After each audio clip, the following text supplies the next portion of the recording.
name is Mob Events, and the Mod Jam project is Bridges Ascended.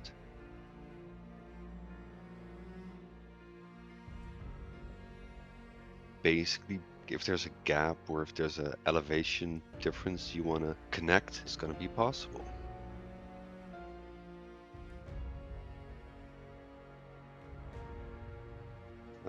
It's going to offer 3 types of bridges. One being the standard size bridges, and then there's going to be dynamic bridges, and then the third one are procedural generated bridges.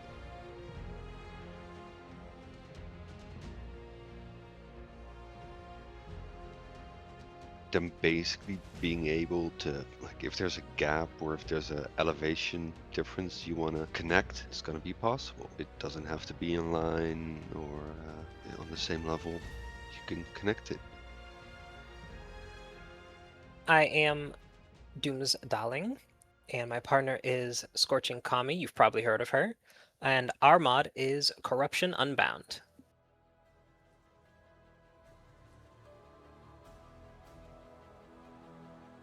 Honestly, I've always liked zombie games and infection mods from stuff like Minecraft, and I noticed there isn't really anything like that in Ark, despite the corruption being like a core theme of the entire story. So I decided, why not do it myself and pave the way for others to try and do the same.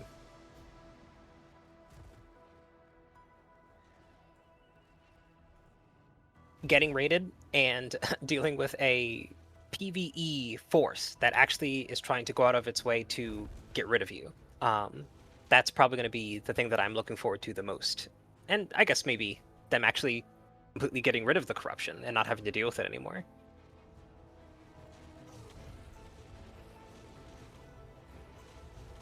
The core idea of this mod is fighting against an infection that is seeking to overtake as much of the arcs as possible. So having a common enemy that the whole server can fight against during normal gameplay, instead of like only the boss fights and the missions, which are really controlled, I kind of wanted to have like a wild frontier kind of feel to the corruption just being able to pop up anywhere.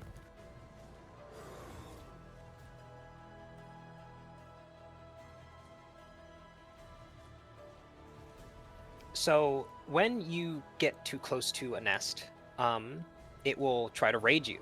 And there's some specific sounds and messaging that I have that I implemented for when that happens to really make it feel kind of spooky and like it makes you feel that deep, oh no, kind of feeling.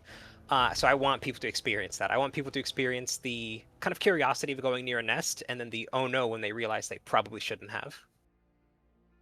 Hi, I'm Shevsky, and my mod title is Engram Fragmentation.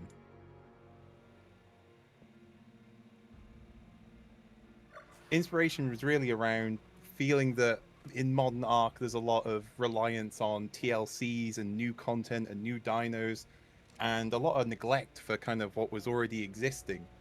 So the aim of the mod is obviously to get that older content a fresh breath of life in what you can do with it. And for the future, I think that's really important because I'd like to see us treading old ground in more ways than just a TLC for underused creatures.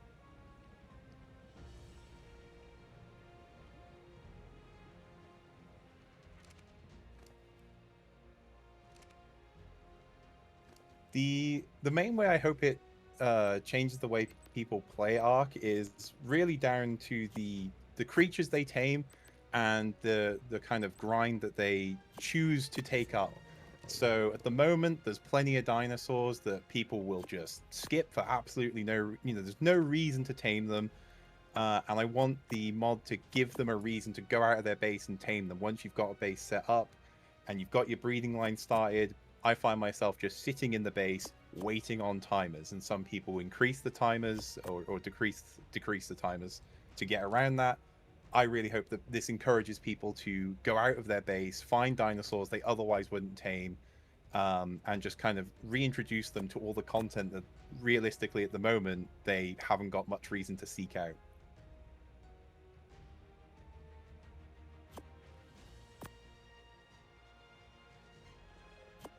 So it's kind of like akin to, say, Syntac will do a silly video finding a random dinosaur and mutating the hell out of it. But realistically, if you're going to play a more balanced game, you can't spend the time doing that. And what you will spend your time doing is sitting in your base waiting for creatures to grow up so you can then shove them back into the breeding grinder and get the next mutation, rinse and repeat. The goal of the mod is to essentially allow you to either speed up that grind by going out of your base whilst you're waiting for those timers, taming new creatures that have high fragment counts, and then converting them into mutations. Or if there's a creature that you really want to use, but some of its stats just don't make it as viable because there's a different creature that is more meta. This will let you kind of go out and fix up those creatures' shortcomings by instead applying these manipulations that you can get via the fragments to that creature. And at the same time, if you want to use a cosmetic and make it look kind of pretty, that's what that's for. I am Powerpoof, and I made the Extinction Overgrowth.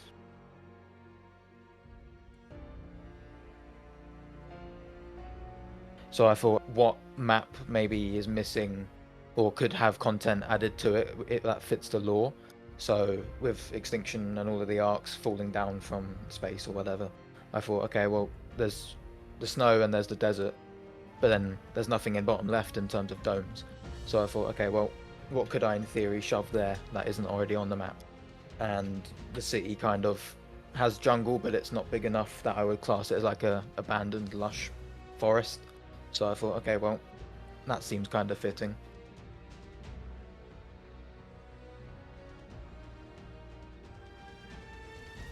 The way the dome blends with the rest of the map, instead of just like a as if it's been plopped there and ignored and just left, it kind of leaches into the other domes as well. As when it's fully complete, the dome will have underground tunnels that connects to each of the other domes, or at least the sunken forest. So it will kind of, it's like as if it had roots from the under the side of the dome. It would then, you know, make its way towards the forest, and then you'd be able to travel to the dome from the sunken forest where you'd fight the forest titan.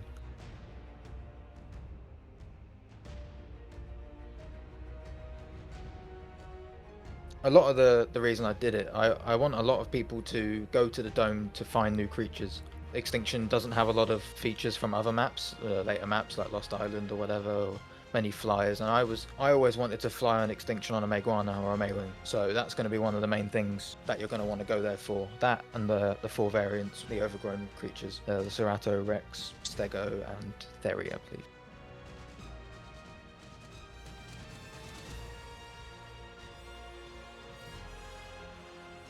I kind of wanted it to change the way you'd fly and travel, or you'd use a gas bag or whatever. I wanted people to then use those creatures from the later maps and try and combine them with what you had already used on Extinction.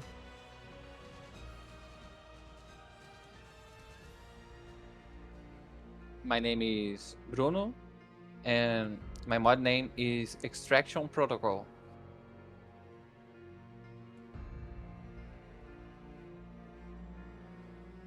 I've always liked the gameplay loop of element veins in Extinction, but I felt the idea had the potential to become something much bigger.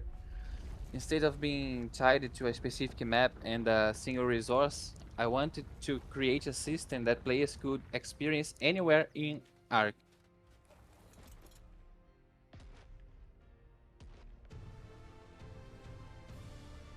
I'm most excited to see players making decisions before activating a resource node. Instead of simply gathering resource, they will have to decide whether the encounter is worth the risk, prepare for the battle, and work together to protect the vein. I can't wait to see how players adapt to the procedural nature of the system. Since every resource node is different, I hope they will constantly have to rethink their strategies instead of relying the same approach every time.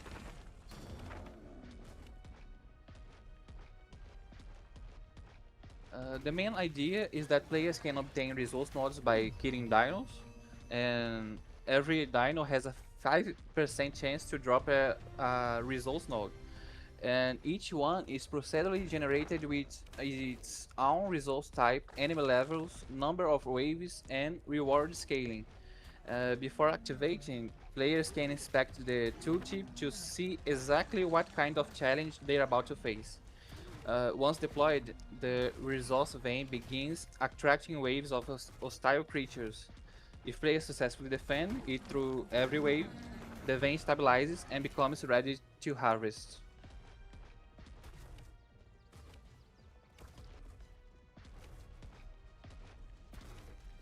I hope players experience those moments where someone finds an incredible resource node and the whole group starts planning together, choosing the right location, preparing defenses, surviving difficult waves, and finally harvesting the vein.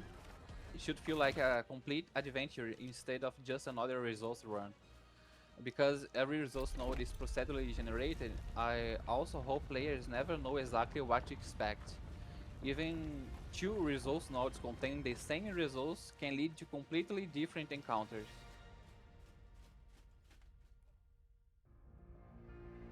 Fera spielt, and I'm working on Fera's TLC Megalania. I think it will fit the theme because what is more building the future as a creature we would use the couple next years until we get to the new ASA 2. So I decided to not make a new creature because we already have some actually pretty cool and amazing creatures who are just outdated, and I think Megalania is one of them.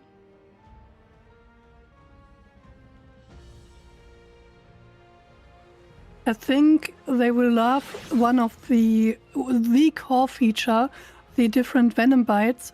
I'm personally a PvE player, and I normally focus all my mods on PvE, but I know Megalania with the rabies is interesting for PvP more than PvE, so I decided to make a couple different bites and venom attacks. So every player, doesn't matter, single player, multiplayer, PvE or PvP, will have at least one venom to fit his own playstyle. And I think that's the feature players will love the most. Yeah, the core feature is obviously the different bites, but also as a creature with sensitive sense, it will find loot drops for you and will take you through caves very easily because no other cave creature will notice you if you ride a Megalania. Yeah, so my name is Crane and my map mod is called Hyperion.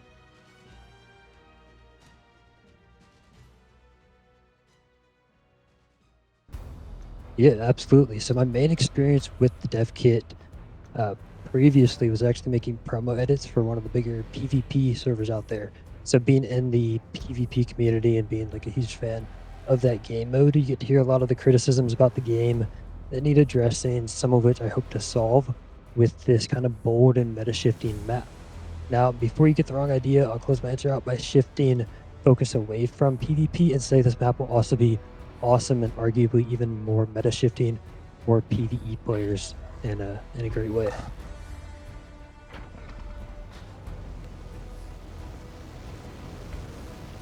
This is pretty easy. I would say that it's going to be I have a functional train you can ride around the map on, and it's made out of an obelisk actually, so I think like an obelisk basically kit bashed it into this fully functional custom train that has train stops and whatnot, and who doesn't love trains?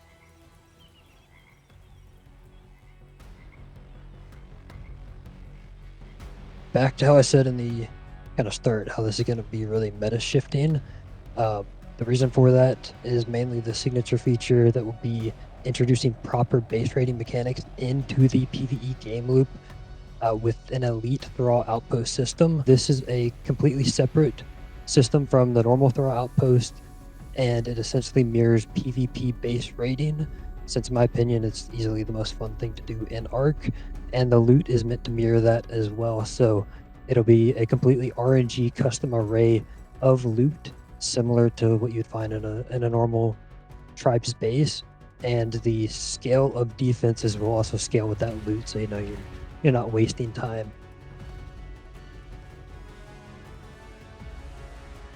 The first place I'd go and check out is the Industrial Zone, which is fortified with heavily buffed elite thralls and packed with features like I mentioned, the rocket to blast off into space, a fully fledged factory where mechs are built, and high-value custom resource nodes that need to be destroyed with explosives, and once again yield a random array of loot and even chance of cryo dinos.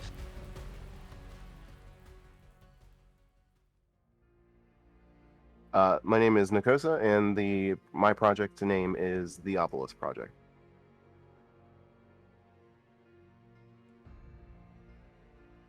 So the original inspiration for the Obolus Project was actually the the tents from Harry Potter. So in the fourth movie of Harry Potter, they had these tents that were really small on the outside, and when you walked into them, they were really, really big. And I thought that was really cool, and I wanted to kind of bring that sort of idea into Ark.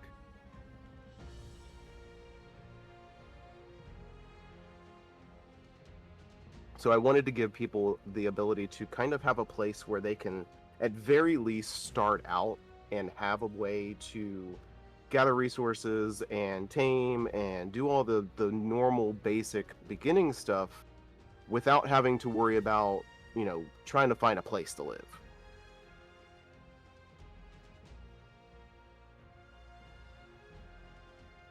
So the core idea behind the Obolus Project was being able to have a place to build and start out when you joined a server in Ark. Having a space where you can keep water dinos, keep your own dinos, keep your crafting stations, things like that safe from either, if it's on PvP, other players, or other dinos in PvE, and not have to worry about losing your stuff right away.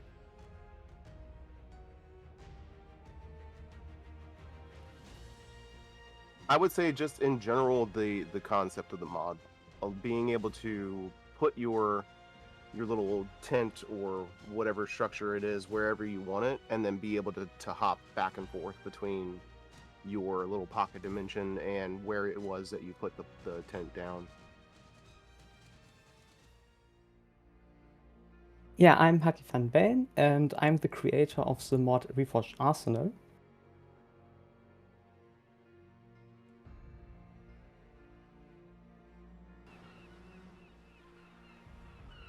Yeah, so I didn't really like how Ark handled guns, so I just decided to improve that from my point of view.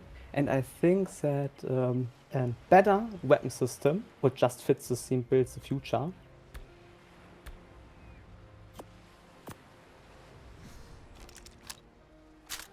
Yeah, I hope that they also find it better how the weapons feel now, with the improved recoil system and so on, and the possibility to add more attachments to weapons and to handle magazines.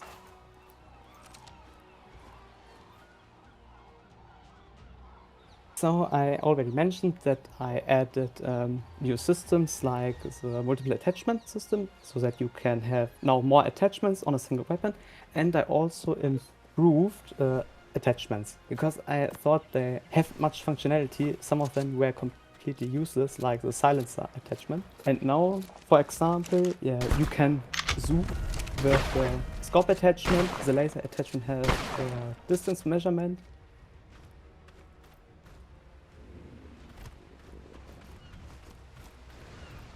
I think that there will be a large impact in PvP, because more weapons could be made reliable through the configuration. So maybe then players don't rely only on the pump action shotgun and use different kind of weapons. And for PvE, I think for players who wanted a step back from just using dinosaurs to use the player equipment in their game, could really benefit from this mod.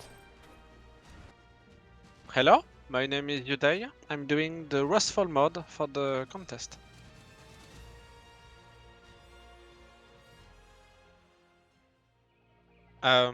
Firstly, I'm a very big fan of Aberration, especially the game system without flying. I think using ground creature is the best ARC gameplay experience, so I imagined the map as a huge abandoned tech industrial complex where everything takes place indoor without the possibility to flying away to escape the danger or bypassing it.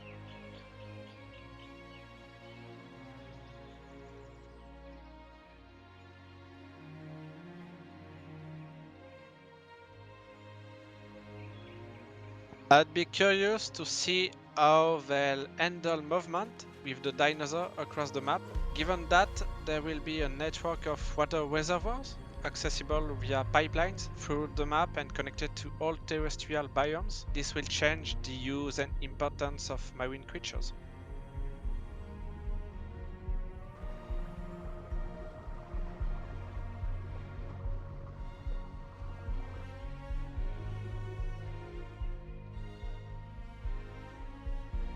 As for a map, for Rustfall, the goal is to change the game's progression mechanics.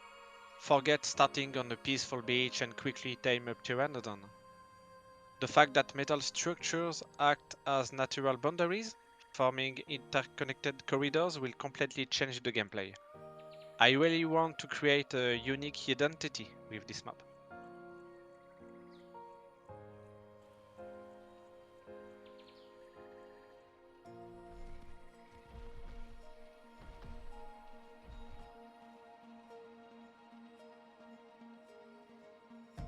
Being a player from the very beginning, I know that Arc can be repetitive in its progression system, so just simply I like Rustfall players to think, wow, this is so cool to play the game this way, just a fresh way.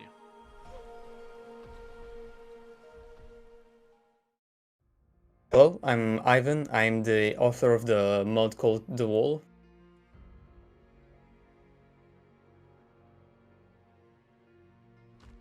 The biggest inspirations for me were Aberration, Genesis, and Lost Colony, with their impact on how the player can't get everywhere with a flyer. I really liked the idea of having a map that's focused around the consequences of an Ark landing on Earth, or potentially the the Genesis ship crashing into Arat. And I really thought that could be interesting in terms of the impact on the environment.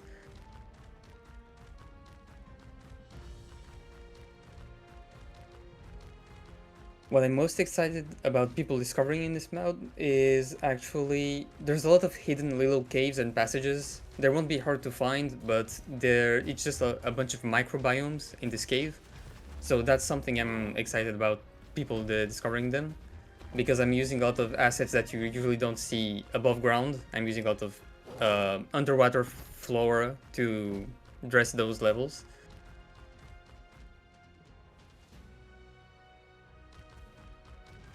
The core, at least the base idea of my mod, was to create a unique experience based around traversal of the map.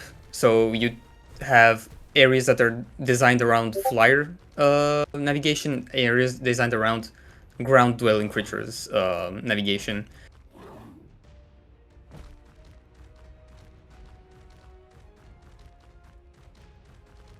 In Aberration, the progression leads you ever downwards, and then you reach even more alien and irradiated and mutated versions of the map. I want that in my map, you have a big contrast between the surface and the underwater areas, of course, but you spawn, it's a very lush and rich environment with lots of mushrooms, plants and stuff like that, and once you reach the surface, it's a barren wasteland very similar to the Genesis surface. But then once you reach other caves, you realize that it's other, even more different biomes. But I want each secluded underground area to feel like its own mini aberration. And each time you go underground or go up to the surface, it's a new discovery, basically.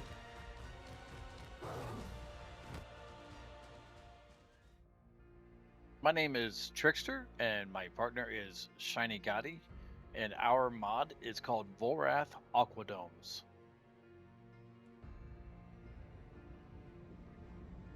The inspiration came from the end game item, the tech vacuum compartment. Being that it's an end game item, it's kind of hard to get to, and therefore doesn't get used probably as much as it should be, or as much as Wildcard wanted it to be. We wanted to make something that would be more mid-game and more accessible item, but also make it somewhat balanced.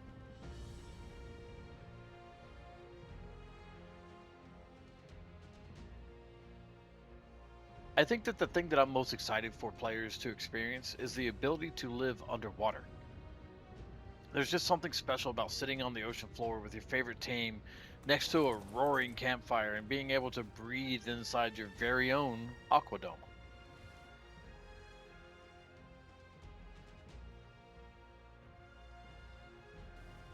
We believe that this mod is going to change everything with the way players live, since about 40% of most maps is made up of oceans. So that basically is 40% of the map that players are just unable to build bases until now.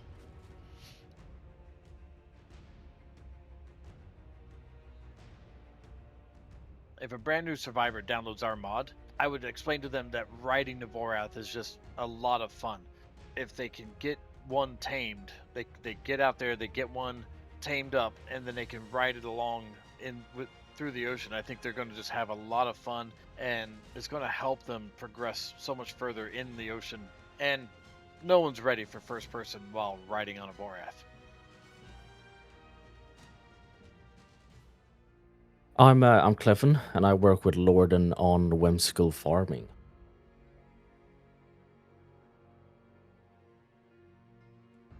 Lorden and I were thinking about mods we could work on together, and my wife, she chimed in and then said, you know, what about the farming mod, because that's something she enjoys. And we're like, okay, that seems like a good idea, and we never really touched on it. And then now with the Mod Jam, we were like, wait, what if we continue with that farming mod? And that's the inspiration, basically that. And the whimsical part is because of my wife and her suggestion. And the way it fits into the theme is, other than expanding on, you know, arc systems, it's very focused on growth and, you know, like learning new things and figuring out what to do, planning and sustainability.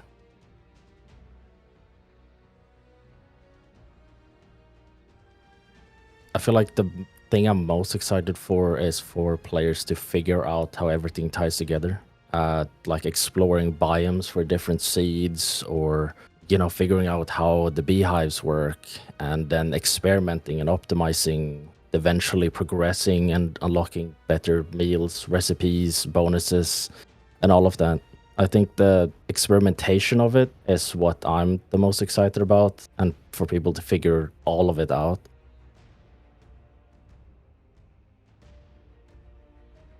I mean, the core idea is kind of what I touched on. It's basically a quality system, rarity similar to loot drops, and the quality of crops depend on seasons, biomes, nearby crops, beehives, and a bunch of other things. And then in turn, crop quality affects ingredient quality, recipe quality, which then affects buffs and other bonuses.